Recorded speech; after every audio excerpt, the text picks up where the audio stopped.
come over to see our friend Mr. Hewes to do some extreme bucket durability testing. And what better way to do it than run them over with a 55-ton main battle tank.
You could use them, couldn't you? There's absolutely no reason you couldn't use them.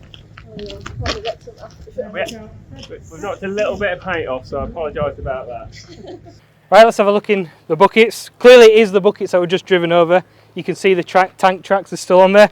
We haven't put axle stands and box section inside them to make it stronger than they would have been. They are just normal buckets, and they're absolutely fine. I made mine look easier making that work. There you go, absolutely no modifications. We've not put any extra welding in there. That is just our buckets. Proper. On this side. I don't think there's any damage, other than paint. Might need to repaint a few, but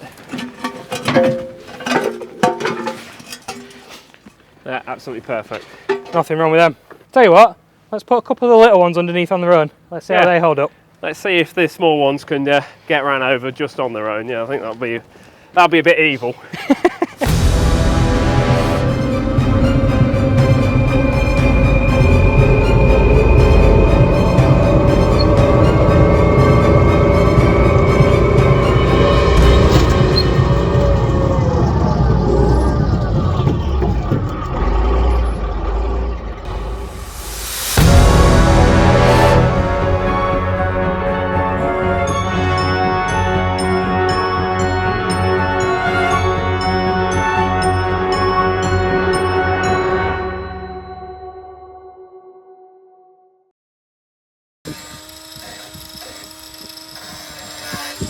Beautiful. I'd think how to spell it.